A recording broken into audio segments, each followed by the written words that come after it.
今日同大家嚟到跑馬地參觀呢度一個半新樓嘅星級豪宅紀雲峰。呢間咧更加係咧屬於一個非常罕有高層單邊嘅位置，行出露台咧可以望到一個好開揚嘅山景咧，仲可以望到單邊右手邊嘅馬場景觀。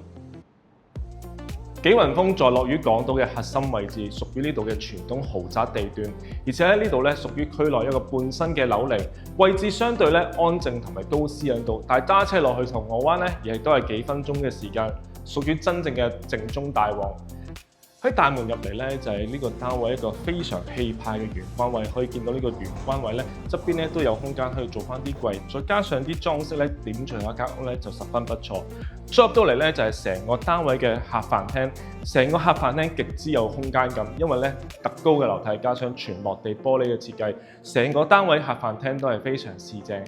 喺飯廳呢邊咧，可以擺翻一個8至10人嘅圓台同埋長台都冇問題。再過嚟客廳呢一邊啦，客廳呢邊咧連接住外面一個巨型露台啦，梳化電視機嘅距離感咧十分寬闊。行出露台咧就可以望到咧一個非常翠綠嘅山景，而且我哋今日參觀呢個單位咧屬於咧成個紀雲峰最單邊嘅位置，因為呢度咧右手邊咧淨係呢個單位咧先可以望到呢個馬場景觀。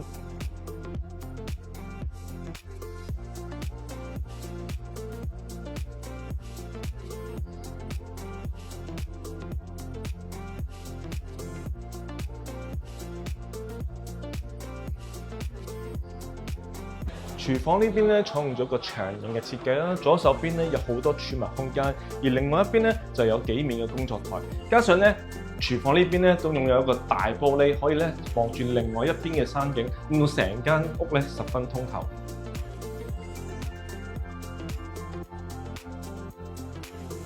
單位1500尺，3房2套嘅設計，我哋直接嚟參觀成個單位最靚嘅主人房空間。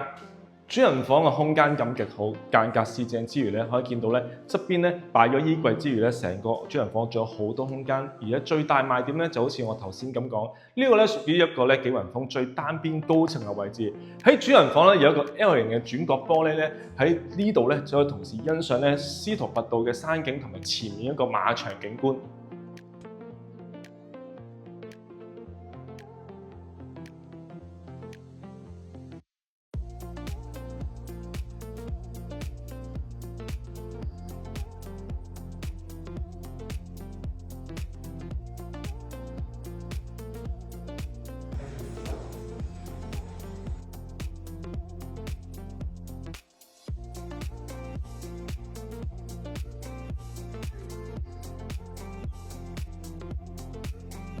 最後一間房咧就係後面嘅方向，呢度有一個客廁同埋一個房啦。但係咧其實呢度咧封翻個門咧，可以改翻做一個3房3套空間。同埋如果覺得呢間房咧個衣櫃位唔夠用咧，可以用翻走廊位呢度咧做2面嘅儲物衣櫃。入到嚟咧呢個就係睡房嘅空間。呢間房咧就望住另外一邊唔同嘅景觀，正前方可以飽覽成個馬場景，而右手邊咧可以望到另外一邊渣甸山嘅景觀。